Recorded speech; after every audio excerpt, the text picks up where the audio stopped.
नमस्कार, मैं हूं मोहम्मद आसिफ। नेशनल समाचार में आप सबका स्वागत है। अगर किसान राजद्रोही है, अगर किसान देशद्रोही है तो फिर आपका पेट कौन भरेगा? ये कोई और नहीं, दिल्ली के मुख्यमंत्री अरविंद केजरीवाल का बयान है।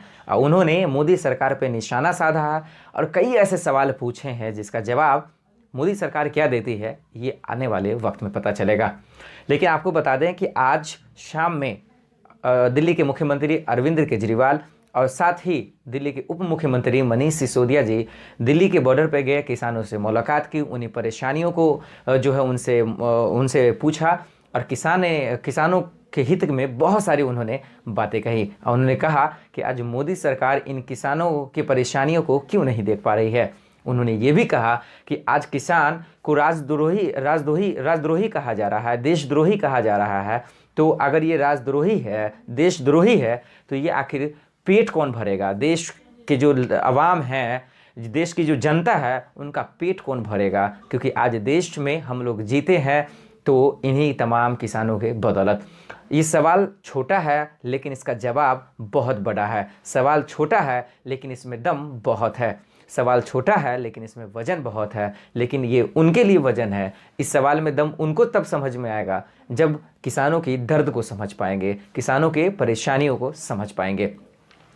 भले ही राजनीति पार्टियां, राजनीति करने वाले लोग, तमाम नेता भले ही ये कहें कि दिल्ली के मुख्यमंत्री अरविंद केजरीवाल राजनीति कर रहे हों, लेकिन अगर राजनीति से हट के इन सवालों को देखा जाए तो बात तो सही है कि अगर देश के किसान ही अगर राजद्रोही हैं, देशद्रोही हैं, आतंकवादी हैं, टुकड़े टुकड़े गैंग है, तो बाकी के लोगों का पेट कौन भरेगा? तो ये बहुत बड़ा सवाल है। अब देखना होगा कि ये किसान जो अपने जिद पे अड़े हुए हैं, ये किसान जो अपनी मांगों को लेकर डटे हुए हैं और लगातार कह रहे हैं कि ये नए कृषि कानून जो काले कानून हैं, अगर जब तक मोदी सरकार इसे वापस नहीं लेती है तब तक हम यहाँ से हटने वाले नहीं हैं। लेकिन वहीं दूसरी ओर मोदी सरकार लगातार यही कह रही है कि किसानों को नए कृषि कानून के फ़ायदे बताएंगे, उन्हें समझाने की कोशिश करेंगे और तब तक हम नहीं छोड़ेंगे जब तक हम उन्हें नए कृषि कानून के फ़ायदे न बता दें। लेकिन इस बीच में ये जो आर पार की लड़ाई है, इसमें सिर्फ और सिर्फ पूरे देश की जनता को इस बात का इंतज़ार है कि मोदी सरकार इन परेशानियों से कैसे सुलझ पाएगी। फिलहाल के लिए इतना ही, मुझे दीजिए इजाज़त और आप देखते रहें नेशनल समाचार। नमस्कार।